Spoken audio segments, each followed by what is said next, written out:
रात का तीसरा पहर था। आसमान में चांद छिप चुका था और पूरा गांव घने अंधेरे में डूबा हुआ था।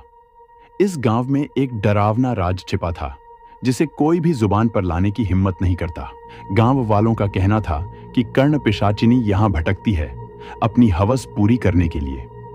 जो भी उसकी आवाज सुन लेता वो बच नहीं पाता। एक दिन गांव में एक अजनबी आया। उसका नाम था अरुण। उसने गांव की इस कहानी को मजाक समझा। अरुण ने गांव वालों से कहा कि वो इस कर्ण पिशाचिनी की सच्चाई जानकर रहेगा। उसकी जिज्ञासा उसे उस रास्ते पर ले गई जहां किसी ने जाने की हिम्मत नहीं की थी। अरुण ने जैसे ही जंगल का रास्ता पकड़ा, एक अजीब सी सर्द हवा उसके चेहरे को छूने लगी। तभी अचानक एक मधुर सी आवाज उसके कानों में गूंजी, अरुण। वो पलटा, पर वहां कोई नहीं था। तभी एक महिला की परछाई पेड़ों के पीछे दिखी। उसने अरुण को अपनी ओर बुलाया। अरुण ने उसे नजदीक से देखा। वो बेहद सुंदर थी, लेकिन उसकी आंखें खून से लाल और उसकी मुस्कान शैतानी थी। इससे पहले कि अरुण कुछ समझ पाता, वो औरत हवा में गायब हो गई। उसके बाद अरुण के कानों में चीखें गूंजने लगीं। वो आवाजें उसे पागल बना रही थीं।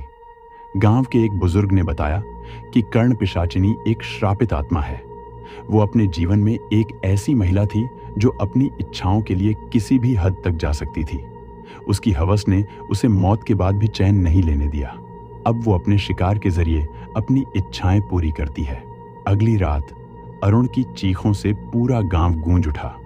लोग उसकी मदद को पहुंचे, लेकिन तब तक देर हो चुकी थी। उसका शरीर मिट्टी में पड़ा था और उसके कानों से खून बह रहा था। गांव वाले जानते थे कि कर्ण पिशाचिनी ने अपनी हवस का शिकार कर लिया है।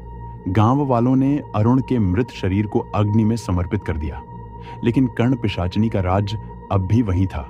वो अभी भी हर तीसरी रात को किसी और की तलाश में भटकती रहती है। ये कहानी बस अरुण की नहीं है, बल्कि उन सभी की है जिन्होंने उसकी आवाज सुनी। तो दोस्तों, अगर कभी अजीब सी आवाजें आपके कानों में गूंजें, तो ध्यान से सुनना। क्या पता वो कर्ण पिशाचिनी आपकी तरफ देख रही हो।